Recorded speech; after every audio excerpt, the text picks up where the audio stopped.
से एक चोर आकर के एक नेक व्यक्ति के घर पर रुक गया, राह चलता अतिथि बन के। अब उस नेक व्यक्ति ने उसको एक नेक अतिथि जाना, क्योंकि वो स्वयं नेक था। उसने उसको चोर नहीं माना, खाना खिलाया, बढ़िया वस्त्र दिए, सर्दियों के दिन थे, अपने घर में चौक में सोया जहाँ आप सो रहा था। अब धनी तो सो गया ठाठ से, चोर उठा, उसका धन निकाल कर रात को चंपत हुआ। अब वो चोर तो चोर था, लेकिन उस नेक आदमी को चोर दिखाई नहीं दिया। फिर एक नेक व्यक्ति उस चोर के घर पर डट गया, राह चलता। अब उसने रोक लिया, रुक गया। अब वो नेक व्यक्ति तो सामने सो गया उसके घर पे, और वो सारी रात जागता रहा। कदे यू चोरी कर ले जा रात ने, कदे चोरी कर ले जा रात ने, नो जागता रहा। क्योंकि वो दोष उसमें खुद विद्यमान था, उस नेक व्यक्ति में नहीं था, अतिथि में। और भी बहुत से प्रमाण परमात्मा ने दिए कि एक साधु किसी लड़की को पीटा जा रहा था, नगर के लोग उसको मार रहे थे, संत वहां पर पहुंच गए। वो बड़े सिद्ध पुरुष थे, सबको पता था कि इसकी वचन में शक्ति है। उसने कहा कि भाई बच्चों क्या हो गया, क्यों मार रहे हो उस बेटी को। सभी गांव वालों ने कहा कि ये उल्टा है, ये यहाँ दुष्कर्म करती है।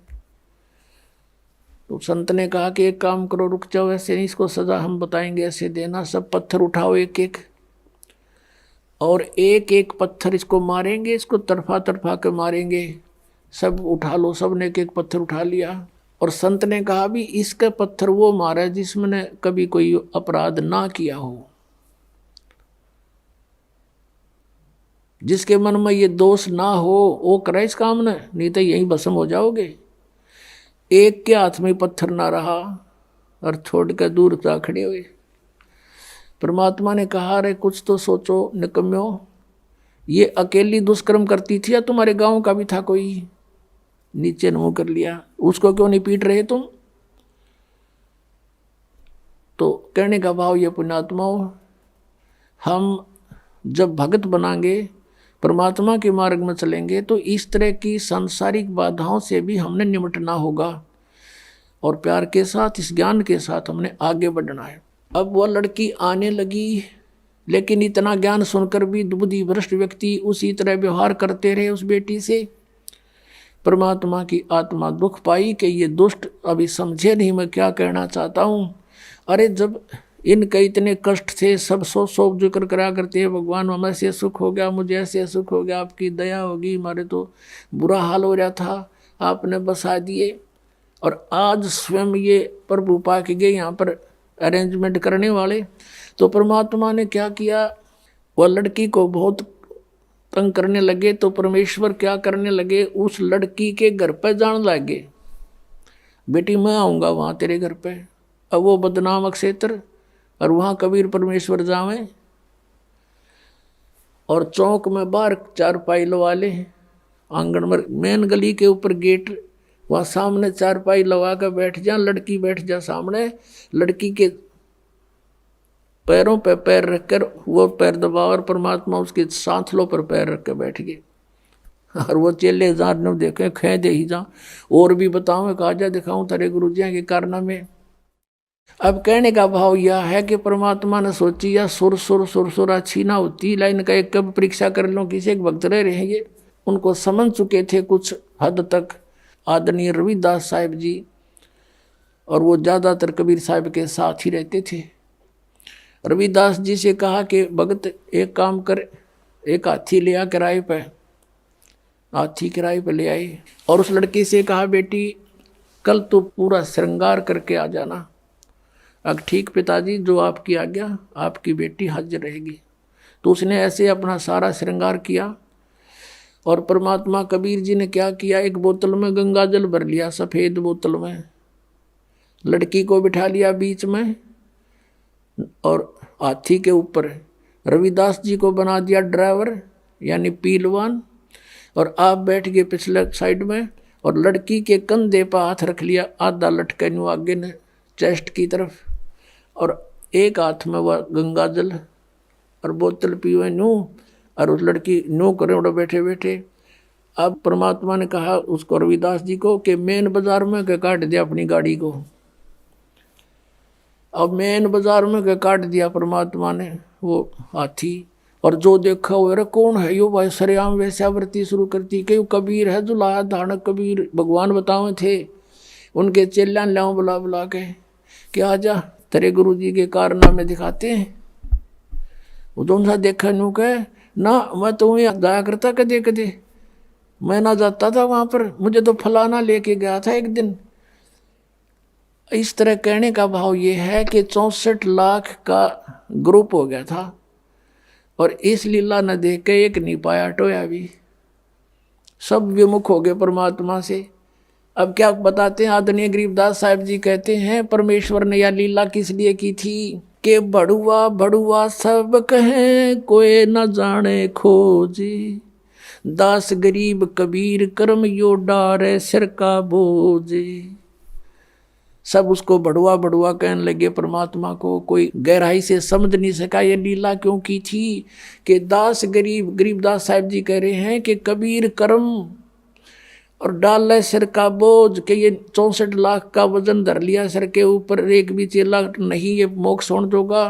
कहते इनको अपने सिर से पटक रहा है इनको नीचे। अब परमात्मा उनसे कहा करते थे कि जब तुम्हारा विनाश होया पड़ा था, किसी को कोई दुख था, किसी को कोई दुख था, जब तो मैं भगवान था और आज मैं शैतान हो गया, इतनी बुद्धि काम करती है तुम्हारी। अब पुण्यात्मा, वहाँ विमुख होने के 2 कारण होते हैं, गुरु से विमुख होने के 2 कारण होते हैं। एक तो गुरुद्रोही बन जा, और एक वैसे अपना कोई किसी कारण से गुरु के प्रति दोष ना रख कर उन्हें छोड़ जा मार्ग ने, तो उसमें अंतर होता है। गुरुद्रोही जो होते हैं, गुरु में दोष निकाल कर, उस 64 लाख के 64 लाखों ने गुरु जी में दोष नहीं माना था, लेकिन लोक लाज से जाना बंद कर दिया। कुछ एक थे जो उसमें मुखिया से, जो कुछ टाइप के लोग होते हैं जो स्वयं निकम्मे गणे होते हैं, तो वो परमात्मा के विमुख दोष रखा करते थे, तो उनको गुरुद्रोही कहा जाता है। और जो वैसे किसी कारण से विमुख हो जाते हैं तो उनको परमात्मा क्षमा कर देते हैं। इनको मालूम है कि इन प्राणियों के ऊपर कई प्रकार के प्रेशर है, लेकिन अब पिछली पीढ़ी तक लाने के लिए उनको चार्ज कर दिया था, उनकी भक्ति करवा दी, उनसे दान धर्म करवा दिए थे, तो उस कारण से फिर मनुष्य जन्म मिलते हुए आप जी को अब तक आ रहे हो। और मनुष्य जीवन से जो आता है प्राणी, और अब भी उसको मनुष्य जीवन प्राप्त है, उसके कर्म भी बहुत अच्छे होते हैं, उसका स्वभाव भी अच्छा होता है, और परमात्मा के बिना वो रह नहीं सकता। तो वो स्थिति आप जी की है। आप कहीं ना कहीं भटक रहे थे भगवान की खोज में, चाहे कर रहे थे कुछ भी, वही यहाँ आ रहे हैं।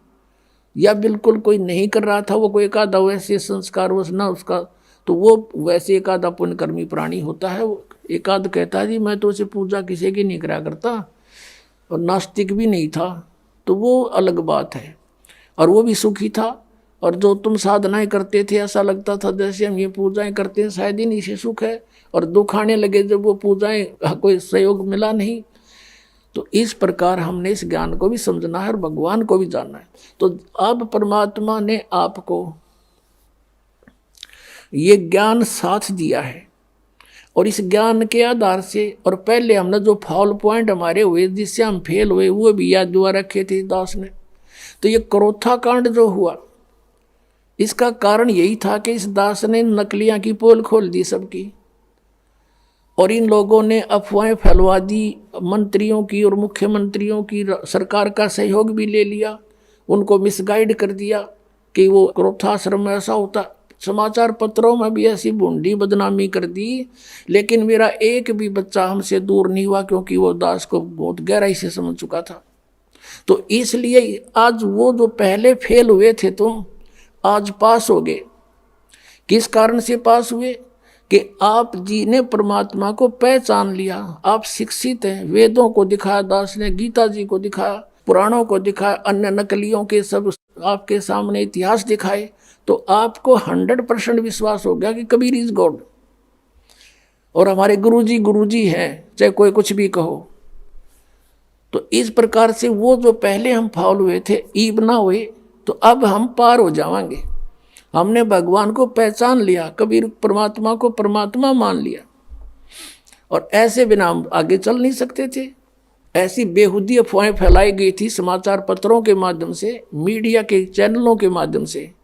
यदि अब नया भक्त कोई आया हो और उनको देख ले तो आज भी नफरत हो सकती है उसको, लेकिन मेरे साथ जितने भी लाखों की संख्या में थे, एक भी वापस नहीं हुआ, क्योंकि ये बहुत अच्छी तरह समझ चुके थे। दास ने इनको तोते की तरह पढ़ा रखा था, या बैठा बैठा के, जैसे ही बाप के साथ प्रयत्न हो रहा है।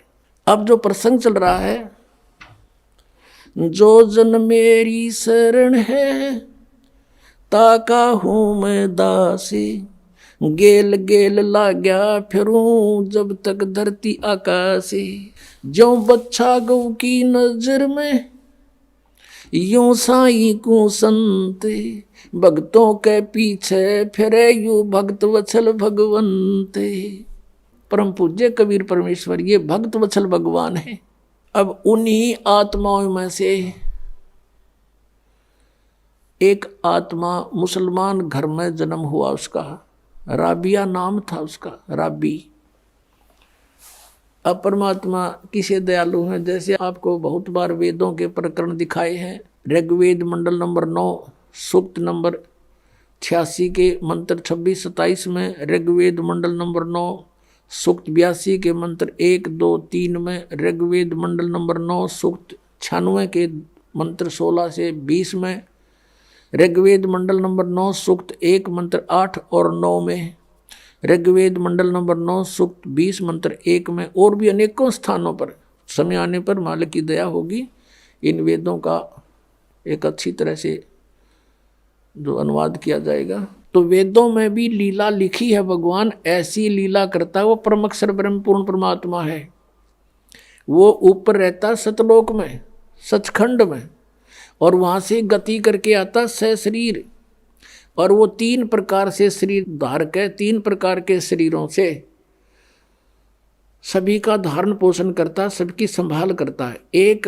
रूप तो परमात्मा का सतलोक के अंदर स्थिर है, जिसमें करोड़ सूर्य करोड़ चंद्रमा मिला दे एक रोमकूप की इतनी रोशनी है, मनुष्य सदृश्य है।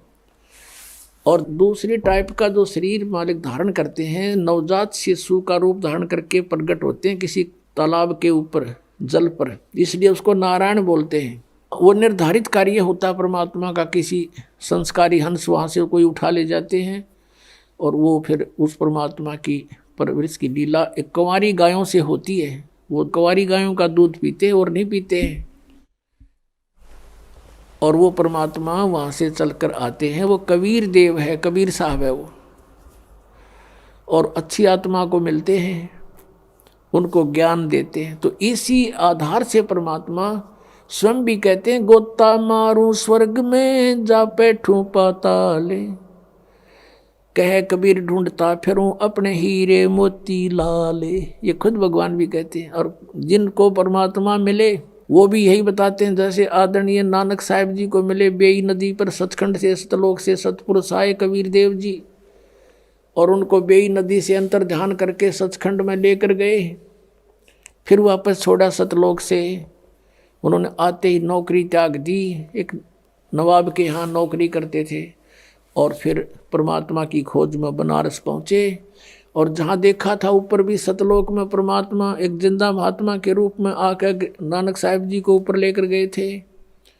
अब उसी रूप में परमात्मा सतलोक के अंदर विराजमान, उसी शकल में, और उसी रूप में जुलाहे का काम कर रहे बनारस में, काशी में। वहाँ जब जाकर देखा, और सचमुच ये तो वो परमात्मा है जो मुझे सचखंड लेकर गया था, सतलोक में देखा था। तब कहा था, फाई सूरत मलुकी वेश ए ठगवाड़ा ठगी देश खरा सियाणा बहुता बार ये दानक रूप रहा करता रे। अब फिर नानक जी की कोई ना सुने, वहाँ जुला इकट्ठे हो गए, न कहीं पंजाब था, कहीं बौड़ी बौड़ी बात करे, इस नीरू के पुत्र ने भगवान बतावे। अब कहने का भाव ये है कि जो लीला वेदों में लिखी है कि वो परमात्मा सतलोक से चलकर आता है और यहाँ पृथ्वी पर प्रकट होता है, अच्छी आत्माओं को जा जाकर मिलता है। आदरणीय मुलुकदास जी को मिले, आदरणीय दादू साहिब जी को मिले, आदरणीय गरीबदास साहिब जी को मिले, आदरणीय घीसा दास साहिब जी को मिले, गांव खेकड़ा जिला मेरठ उत्तर प्रदेश में। आदरणीय गरीबदास साहिब जी को मिले, गांव छुडानी, जिला दज्जन, हरियाणा में। और गरीबदास जी ने कहा था कि सर्व कला सतगुरु साहिब की हरियाए हरियाणे नू, तुम कहते हो भगवान हमने पाया को नहीं, निराकार है, और मैं कह रहा हूँ हरियाए हरियाणे नू। गरीबदास जी कहते हैं मैं कह रहा हूँ हरियाए हरियाणे नू। परमात्मा यहाँ आए थे हमारे पास जब तक हरियाणा बना भी नहीं था, ज्वाइंट पंजाब था, और शब्द बोले गए हरियाए हरियाणे नू। परमात्मा के वचन से ये अलग क्षेत्र हरियाणा बन गया, नहीं तो आज हम इस वाणी को कैसे स्पष्ट करते कि हरियाए हरियाणे नू। तो ये हरियाणा क्षेत्र बना दिया मालिक ने, बनवाना ही था ये। कहते हैं साध वचन पलटे नीचे, पलट जा ब्रह्मांड। अब जो प्रसंग चल रहा है वहीं आते, इसी आधार से परमात्मा उस लड़की को मिले, राबिया को जा करके। 12-13 वर्ष की लड़की थी, खेतों से चारा लेकर आ रही थी। परमात्मा वहाँ एक कुएं पर बैठ गए, लड़की भी बैठ गई, क्योंकि पिछली आत्मा जो होती है, कहते हैं साधु दर्शन राम का, और मुख पर बसे सुहाग, दर्श उन्हीं को होते हैं जिनके पूर्ण भाग। कबीरा साधु दर्शन का साहिब आवे याद, वो है समय लेखे में, बाकी का समय बर्बाद। अब आत्मा साधु संत को देखकर बड़ी खुश होती है कि भगवान इन संतों के रूप में ही आता है। वो लड़की बैठ गई, परमात्मा के तरफ देख कर एकदम आसक्त ऐसी होगी, खिंचाव सा बना कि तो महात्मा है कोई। तो उससे प्रश्न किया कि आप कौन हो, कहाँ से आए हो? तो परमात्मा ने कहा बेटी मैं अल्लाह अकबर हूँ। अब लड़की ने सोचा अल्लाह अकबर है, आप सचमुच? हाँ मैं बेटी मैं खुद खुदा हूँ। तो कहने लगे आप यहाँ किस लिए आए हो? कि मैं आपके लिए आया हूँ बेटी, आप साधना गलत कर रहे हो, आप सच साधना कीजिए। आप जो मुसलमान धर्म के अंदर साधनाएं करते हो ये साधनाएं पाप की हैं, मांस खाते हो, हैं तुम ईद बकरीद मनाते हो, ये साधनाएं अच्छी नहीं है तुम्हारी। वो कहने जी हम नमाज करते हैं। नमाज तो अच्छी बात है, वो तो प्रार्थना है प्रभु की, लेकिन करती किसकी हो? अब किसी की एप्लीकेशन लिख कर चल पड़े, नाम अगले का लिखा नहीं कि किसको देनी है, किसी डीसी को देनी है या कमिश्नर को देनी है, नाम की तरह लिखा नहीं, साहब लिख दिया ऊपर, अल्लाह कहो साहब कहो, तो कौन सुनेगा तेरी एप्लीकेशन ने? या नमाज तुम करते भी हो तो तुम किसके नाम भेज रहे हो? ये क्यों? तो बेचून अल्लाह है, बेचून है, फिर तुम्हें क्या मदद करेगा? वो बेचून है तो निराकार है। तो लड़की वो तो मालिक के सामने इस अज्ञान का कहाँ ठिकाना है। लड़की बहुत प्रभावित हुई, कहा बेटा तुम असक जन्म हो गए भटकत्या ने, हैं? अब पिछले जन्म में मनुष्य थे तो अब मनुष्य हो गए, अगले जन्म में भक्ति ठीक ना हुई तो पशु बन जाओगे, या मनुष्य भी बन गए तो ये प्रोसीजर फिर शुरू तुम्हारा, ये कोई एंड है इसका? तो बेटी बहुत प्रभावित हुई और उसने कहा भगवान फिर क्या करूं? कि बेटी उपदेश ले मेरे से और भक्ति कर डट के, अपना भजन किया करे। कहने लगे जी ये साधना है जो मुसलमान धर्म की है, ये ना करना बिल्कुल भी। जैसे मैं कहूँ ऐसे नमाज ये कर दो, मैं आपको बता रहा हूँ, भक्ति करते रहना, और ये मांस मिट्टी नहीं खाना। जो बोले जी वो कंपलसरी कर देते हैं, नमाज भी करनी होती है, कि नमाज भी कर लेना लेकिन टेक का मत्था अपना यो मंत्र करती रहिए, बस हो गई नमाज। बोला जी ठीक है। तो उस लड़की ने उपदेश ले लिया, मालिक उपदेश देकर चले गए। इतनी प्रेरित होगी ज्ञान से, उसने फैसला कर लिया कि मैं विवाह नहीं कराऊंगी और अपना मोक्ष कराऊंगी। अब उसी दौरान घर वालों ने क्या किया, भाई लड़की युवा होगी, इसकी शादी तैयारी करो। लड़की ने घर वालों से कह दिया कि मैं विवाह नहीं करूंगी। और मुसलमान धर्म में एक विशेषता है कि लड़की को बैठा देंगे पहले और लड़की से पूछते हैं कि बेटी तुझे ये विवाह मंजूर है? अगर वो स्वीकृति दे देती है तो विवाह होगा, नहीं तो नहीं होगा। अब वो लड़की ने मना कर दिया, घर वाले भी असमंजस में पड़ गए, भाई इन्हें कहा हो ही नहीं सकता किसी सूरत में भी। माता पिता चिंतित हुए, बहुत समझाया बेटी हमारी इज्जत का सवाल है, न्यू है, ऐसे है, 100 कुछ कहा। वो बोली मैं नहीं शादी करानी। अब घना चिंतित हो गया, माता पिता का अन्न छूट गया लोक लाज के कारण। तो लड़की को अपने आप को प्रेरणा हुई, सोचा उसने कि चलो देखी जाएगी, माँ बाप कहते हैं विवाह कर लेती हूँ, लेकिन आगे जाके अपने पति से मैं साफ कह दूंगी मैं संतानोत्पत्ति नहीं करूँगी। ये डिटर्मिनेशन करके उसने स्वीकृति दे दी। विवाह हो गया। एक बहुत अच्छे नेक व्यक्ति थे, अच्छा अधिकारी था, अफसर था, उससे उस बेटी का ब्याह हो गया मुसलमान के। तो वहाँ जाते ही उसने अपने पति से कह दिया, जी बात सुनो मेरी, मैंने एक प्रतिज्ञा कर रखी है अपने गुरुजी की कसम खा के, मैं संतान में उत्पत्ति नहीं करूंगी, मैं गृहस्थ कर्म नहीं करूंगी, और यदि आप मेरे साथ जबरदस्ती करोगे तो मैं आत्महत्या कर लूंगी, ये मेरा फाइनल फैसला है। तब वो सोच गया भी ये बात क्या बनी। कहने लगा, बात बता फिर, आपने निकाह स्वीकार क्यों किया था, मना कर देते, कोई आप पर प्रेशर थोड़ा ही था। उसने बता दिया कि ऐसे ऐसे मेरे माता पिता लोक लाज के कारण बहुत परेशान हो गए थे और मैंने इसलिए निकाह मंजूर कर लिया कि ये तो शांत रहे, आगे मैं आपसे अर्ज कर लूँगी, ये सोच कर आई थी। आपकी मर्जी, मेरी अर्जी मंजूर करो या ना करो। तो बुद्धिमान समझदार दयालु व्यक्ति था वो मुसलमान। उसने एक सोचा, भी मैं क्यों इसके वादा करूं भगवान की। पहले डरने वाले होते थे परमात्मा से कि भी क्यों मैं इसके टांग अड़ाऊं, इसकी भक्ति जब इसकी इतनी रुचि है। कहा, ठीक है राबिया, जैसे आपके माता पिता को लोक लाज से डर था तो हमारा भी यहाँ समाज है। आप रहोगी मेरी पत्नी के रूप में संसार की दृष्टि में, और मेरे लिए होगी मेरी बहन के तुल्य। तेरे अलग से मकान बना दूंगा, उसमें अपनी भक्ति करना, लेकिन घर से बाहर नहीं जाने दूंगा, हमारी भी इज्जत है। कदे तू कह मैं वहाँ जाऊंगी फलान करूंगी, कहीं और नहीं जाने दूंगा किसी संत भक्त के पास, जो आपकी आज्ञा। अब उस लड़की ने 4 वर्ष तो साधना वो की जो परमात्मा ने बता रखी थी। फिर वहाँ आने लगे, जो अलग से उसका कमरा बना दिया। उस मुसलमान भक्त ने अपनी दूसरा ब्याह करवा लिया। मुसलमानों में कई कई शादियाँ हो जाती हैं। तो वहाँ आस पड़ोस की और भी भगतनी जो मुसलमान वर्ग की थी धर्म की, वो आने लगे हैं। वो कहने लगी, बता तो कुछ भी ना करती या कोई बात हुई। यानी कुछ दिन में वो परमात्मा वाला ज्ञान हट गया, वो लोक वेद फिर समा गया उस बेटी में, और वही मुसलमान धर्म वाली क्रियाएं उसने शुरू कर दी। काल का तो जाल है कसूता। अब वो करती रही अपनी साधना। वो 50 वर्ष की होगी। 50 वर्ष की आयु जब होगी तो उसने अपने पति से कहा कि आपकी आज्ञा हो तो मैं मक्का जाना चाहती हूँ हज करने के लिए। और हज करना कंपलसरी होता मुसलमान धर्म में। वो ये मानते हैं जिसने हज कर ली वो स्वर्ग का वासी हो जाता है, उसको लाभ होता है। तो सभी बूढ़े बुजुर्गों को हज अवश्य करवाते हैं। उसके पति ने सोचा कि भी मैंने देख लिया इसको 30-35 वर्ष हो गए, मैंने कोई भी ऐसा इसका आचरण नहीं देखा, इसलिए उसने उसको अलाउड कर दिया कि आप जा सकते हो और कहो तो मैं आपके लिए कोई ऊंट की व्यवस्था कर दूं सवारी की। राबिया ने कहा, नहीं मैं पैदल जाऊंगी। जैसा हमारी सोच है कि पैदल जाने तक घना लाभ होगा।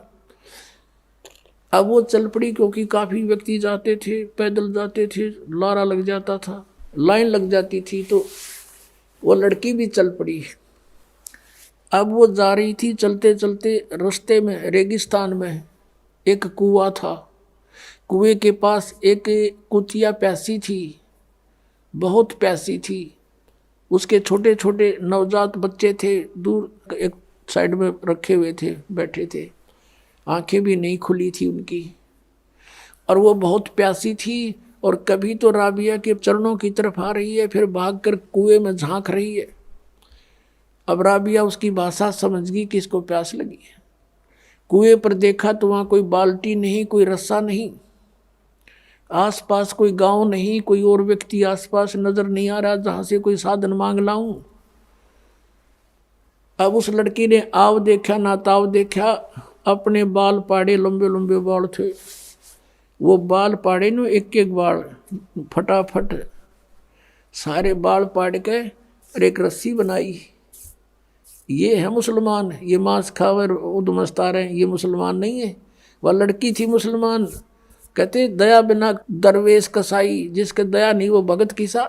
लंबी लंबी इतनी लंबी रस्सी बांटी अपने बाड़ाते हैं, बहुत नीचे जल होते थे, और अपने वस्त्र निकाल कर, पहले मोटे मोटे खद्दर के कपड़े होते थे, वो कपड़े निकाल कर उसका बांध के और पानी में भिगोए।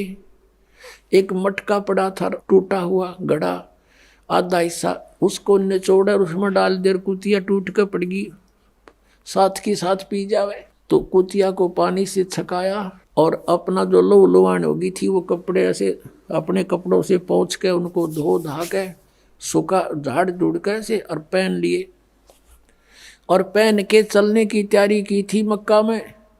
कहते वो मक्का वाली बिल्डिंग एज इट इज उठ के और वहां आ खड़ी हुई उस कुएं के साथ में, जैसे प्लेटफार्म पर रेलगाड़ी लग जाती है। उसने देखा मक्का, मक्का पहुंच गई, मैं सपना सा हो गया, एकदम दौड़ के उसमें चढ़ी। चलते ही वो वहां से उठा और उसमें सारे यात्री उसके जितने जा रहे थे माथा मुथा टेके थे वो सारे उसके अंदर, और वहाँ मक्का है नहीं स्थान पर, वहाँ सारे देखें कित गया वो हमारा मक्का। तो फिर कुछ देर के बाद वो विमान की तरह वापस जाके वहीं स्थापित हो गया। अब इस कारण से पूरे मुसलमान धर्म में उस क्षेत्र में ये हो गया भाई भक्ति हो तराबिया कैसी, भक्ति हो तराबिया जैसी। मक्का भी वहाँ बुला लिया राबिया ने, पक्का इसके लिए वहाँ पहुँच गया। अपने आत्माओं ये समझना कि जैसे दास आपको बता रहा था कि पहले जो भी हमें सुख होता था या कोई घर में ऐसी अच्छी घटना होती थी तो हम ये सोचा करते थे जो साधनाएं हम कर रहे हैं इसी से हुआ हमारा, और ये थे पिछले पुण्य। उन पुण्यों से उसके अंदर दया हुई, दया से उसमें इतनी हिम्मत आई कि बाल पाड़ दूं, पाड़ के दिखाओ 4 बाल आप, पता लग जा। तो पिछले संस्कार से इतना प्रबल किया, करे करावे साइया मन में लहर उठा, दादू से दरजीव के आप बगल हो जा। उसके बाद वो तो उधर तो प्रशंसा की पात्र बन गई, सब जगह गुणगांव में। अगला जन्म उसका एक बनसुरी नाम की लड़की का हुआ, बनसुरी नाम की लड़की का, और उसने फिर इतने राग रूग गाए, यानी वो डांस डूंस करने वाली जो ये होती है ना लड़कियां, उसका जन्म हो गया। लेकिन आस्था भगवान की फिर भी, तो वो मक्का में गई और उसने ये सुना था कि अभी मक्का में जिसकी मृत्यु हो जाती है वह सीधी भिष्ट चली जाती है स्वर्ग में। अब पिछले संस्कार परमात्मा की भक्ति कर रखी, 4 वर्ष वो अंगड़ाई ले रहे थे, उसमें इतनी हिम्मत आवे थी। उस लड़की ने क्या किया कि मक्का में अपनी गर्दन काट दी। अब मोक्ष तो चाहिए, 50-55 साल की उम्र होगी थी कि मोक्ष चाहिए हमें, और मक्का में कहते मर जाता, वहाँ का लोक वेद दंत कथा है कि मक्के में जो मर जाता सीधा भ्रष्ट जाता है। तो उसने वहीं गर्दन काट दी और सब ने न्यू हो गया भाई बनसुरी तो गई स्वर्ग में, बनसुरी सीधी गई स्वर्ग में, क्योंकि मक्का में उसने अपनी कुर्बानी दे दी। तो मुसलमान इसको कहते हैं जो अपनी कुर्बानी दे, बकरियां के गल काटे वह कुर्बानी है। वह तो कुर्बानी ले रहे हो तुम तो खून पी रहे हो दूसरों का। ऐसे ही हिंदू लोग करते हैं, बकरियां चढ़ाते हैं माता के, माता वो बकरे खावेगी, काजू खाओगी, किशमिश खाओगी, वह तो जलेबी खावेगी। इस गंद ने कौन खावे, आप पे खा बनाओ और आप पे खाओ और माता के सिर लावे। अब उसके बाद उसका जन्म हुआ एक शेख तकी नाम का मुसलमान पीर था, राजा सिकंदर लोधी का, दिल्ली का बादशाह एक सिकंदर लोधी राजा हुआ है। वो बहलोल लोधी का पुत्र था, बहलोल लोधी नाम का एक राजा हुआ है, वो भी दिल्ली का बादशाह था। तो सिकंदर लोधी का वो धार्मिक गुरु था। सिकंदर लोधी को बहुत भयंकर रोग हो गया था जलन का, कहीं पर भी जंतर से मंत्र से किसी ट्रीटमेंट से उसको कोई राहत नहीं मिली थी। तो परमात्मा कबीर जी के आशीर्वाद मात्र से सिकंदर लोधी स्वस्थ हो गया था। और उसके बाद वो परमेश्वर कबीर देव जी की बहुत इज्जत करता था, उनको बहुत आदर देता था। जो धार्मिक उसका गुरु था मुसलमान शेख तकी, वो कबीर जी से ईर्षा करने लग गया कि तेरी रोजी रोटी जावेगी। राजा का ज़्यादा इसमें प्रेम बढ़ गया। वजीर और फकीर आपस में ईर्षा करे बिना रहा ना करें, तो बहुत ज़्यादा ईर्षा करने लग गया। उसने सोची कबीर जी को नीचा दिखाऊं, अब किसी तरह कबीर जी को ऐसा राजा की दृष्टि से गिरा दूं इसको, ऐसे अवसर की खोज करने लगा। एक दिन राजा सिकंदर लोधी कबीर परमेश्वर जी को साथ लेकर काशी से लौट रहे थे, बनारस से दिल्ली आ रहे थे। शेख तकी भी साथ था। एक दरिया पर पड़ाव डाला, रात्रि बिताने के लिए। तो उधर से शेख तकी ने अपना बेरुखी दिखाई राजा के प्रति। राजा ने कारण पूछा तो उसने बताया कि तूने तो अब मुसलमान के छोड़कर हिंदू गुरु बना लिया, सारे मुसलमानों को कह दूंगा राजा मुसलमान नहीं अब हिंदू हो गया है, ये काफिर हो गया है। राजा को पता था कि इसने एक बार मुसलमानों को कह दिया सब मेरे से विमुख हो जाएंगे, मेरा राज्य जाएगा, सब इसकी मुट्ठी में है, तभी उसको साथ रखता था। सिकंदर लोधी शेख तकी को इसलिए साथ रखता था कि कम से कम इसका मुंह चुप रहे, ये ठीक रहा रहे और सब समाज मेरे साथ रहे मुसलमान। राजा को बड़ी चिंता हुई, परमेश्वर साथ थे अलग टेंट में। राजा से पूछा कि क्या कारण है, टेंशन किस बात की। सिकंदर लोधी ने सब कारण बता दिया। सिकंदर लोधी ने कहा कि इस प्रकार ईर्षा किए हुए है। कबीर जी बोले मैं वापस चला जाता हूँ। अग नहीं, आप नहीं जा सकते, कुछ भी हो। फिर सिकंदर लोधी ने फिर कारण पूछा कि आप कैसे प्रसन्न हो गए शेख तकी, कि मैं तब प्रसन्न होऊंगा तू जिसको भगवान कहता है, अल्लाह कहता है कबीर को, मेरे सामने कोई मुर्दा जीवित कर दे।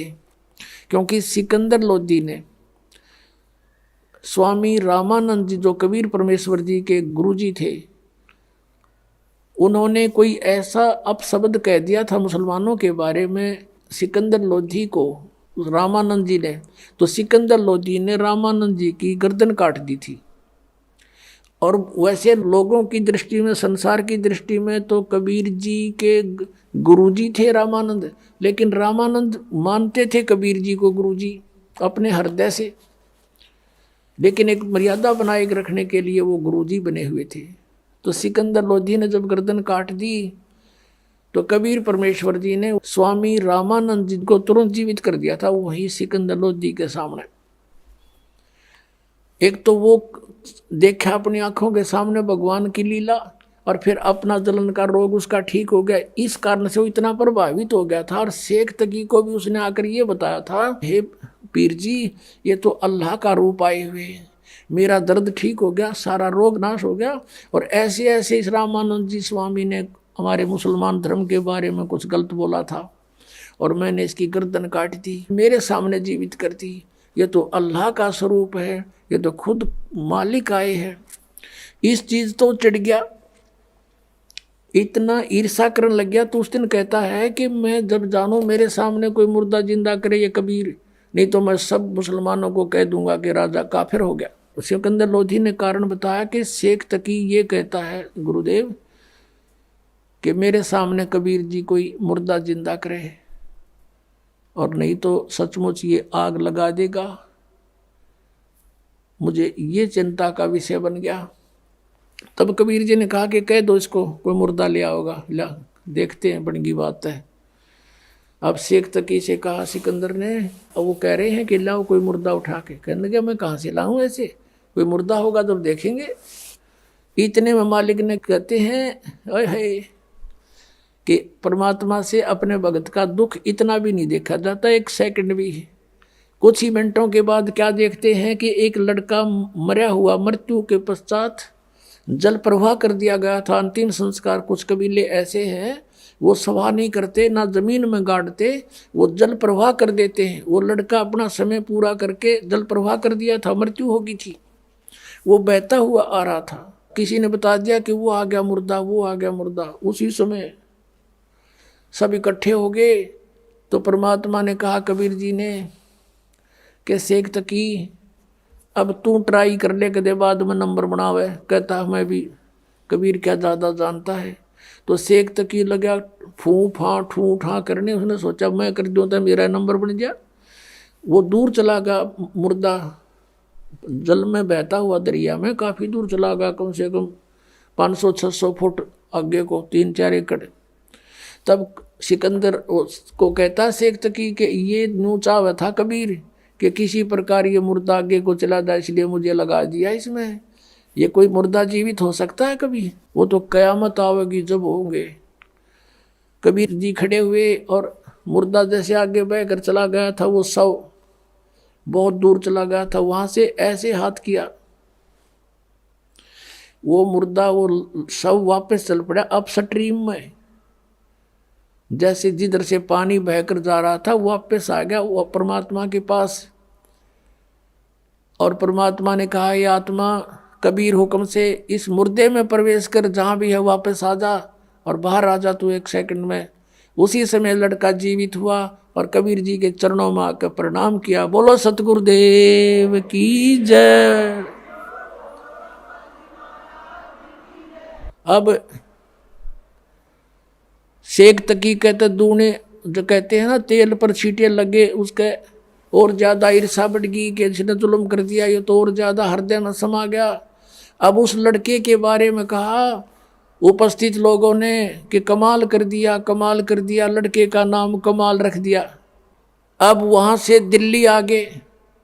अब शेख तकी ने सभी मुसलमानों को इकट्ठा किया कि भी राजा तो धर्म प्रवर्तित करने वाला है, ऐसे ऐसे काफिर को हिंदू को साथ रखता है, और कुछ करो भैया। ये मुसलमान कहने लगे, बोलो पीर जी तुम जो कहोगे हम वही करेंगे, कि चलो राजा के पास।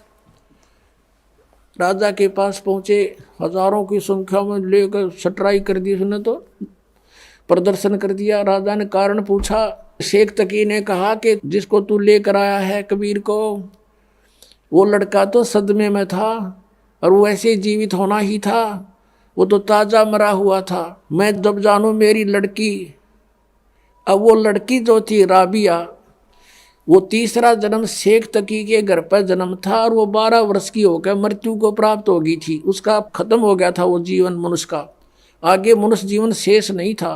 तो शेख तकी ने अपनी मुसलमान रीति से लड़की का अंतोष्टि कर रखी थी, कब्र में दबा रखी थी।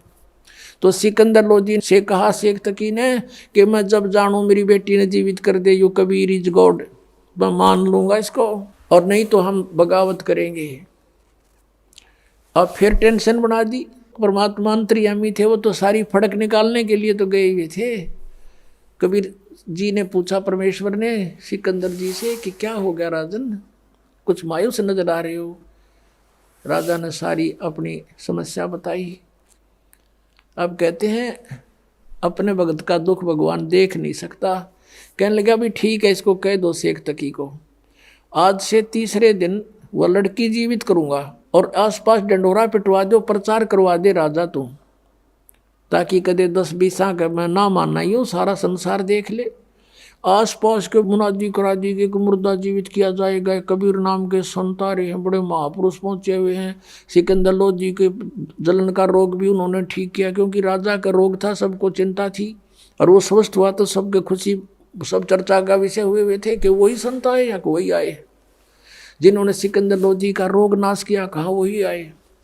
हजारों की संख्या में व्यक्ति वहाँ इकट्ठे हो गए। उस निश्चित समय पर कब्र को फुड़वा दिया गया। राजा भी उपस्थित है, सब मुसलमान भी हिंदू भी, पता नहीं कितने को वहाँ इकट्ठे हो गए, और लड़की का शव कब्र के अंदर है।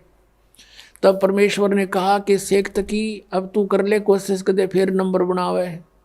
तो और उपस्थित जन कहने लगे, जी जय शेख तकी के पास कोई जंतर मंत्र होता, अपनी बेटी ने कौन मरण दे, ये तो पहले ही कर लेता, आप ही करो कुछ। अब परमात्मा ने कहा कबीर जी ने कि हे शेख तकी की बेटी जीवित हो जा। वह जीवित ना हुई। दूसरी बार फिर कहा कि हे शेख तकी की बेटी जीवित हो जा, नहीं जीवित हुई। तो शेख तकी ने भंगड़ा पा दिया, नाचे कूदे, देखो पकड़ा गया ढोंगी का ढोंग, देखो देखो कुछ नहीं हो सकता इससे।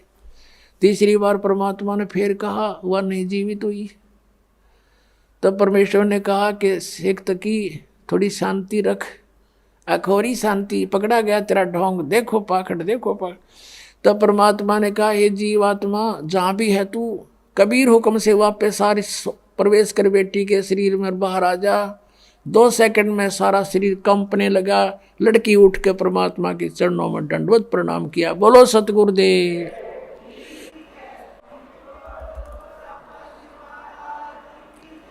तब सभी ने कहा कि महाराज ने कमाल कर दिया, कमाल कर दिया। लड़की का नाम कमाली रखा और अपनी बेटी के रूप में रखा। ऐसे ही कमाल लड़का जो जिंदा किया था 12 वर्ष का, सभी ने कहा कमाल कर दिया, कमाल कर दिया। तो परमेश्वर ने उसका नाम कमाल रखा, अपने पुत्र के रूप में अपने पास रखा, भक्ति दी। अब वो लड़की जब जीवित हुई, परमेश्वर ने कहा बेटी जा तेरे पिता के साथ में और उधर से उसको पिछले अपने जन्मों की चेतना दे दी परमात्मा ने, अपने आशीर्वाद से उसकी दिव्य दृष्टि खोल दी। अब उस लड़की को अपनी पिछली बैकग्राउंड याद आई। खड़ा होकर 2 घंटे तक 1.5 घंटे तक प्रवचन किए उस लड़की ने कि हे जनता वालों, ये भगवान खड़े हैं, ये अल्लाह अकबर हैं। मैंने चौथे जन्म पहले, तीसरा जन्म जो मेरा था उसमें मैंने इनसे नाम लिया था और मैंने 4 वर्ष भक्ति करके छोड़ दी थी। उस 4 वर्ष की मेरी भक्ति के कारण मुझे लगातार तीसरा मनुष्य जीवन तो प्राप्त हो गया, लेकिन ये मेरा इतना ही जीवन था। 12 वर्ष तक आगे मेरा शेष जीवन मनुष्य का नहीं था, मैं पशु योनि में जाती और मैंने महान गलती की थी। अब मैंने भगवान अल्लाह को पहचान लिया है, मेरा असली पिता मुझे मिल गया, मैं नकली के साथ नहीं जाऊंगी। अब शेख तकी ने करा था नोक भगवान को नीचा दिखाऊंगा। वहाँ कोई हजारों व्यक्तियों ने परमात्मा से उपदेश लिया, उनके शिष्य बने। बोलो सतगुरुदेव। कहते सतगुरु संगत छोड़ के, सतगुरु संगत छोड़ के चाहे लाख वर्ष जप कीन, इंद्री कर्म ना मोक्ष हुआ फिर काल के अधीन। उस आत्मा का फिर उद्धार हुआ जो भगवान के पुनर्चरणा मांगी। बोलो सतगुरुदेव सत साहिब।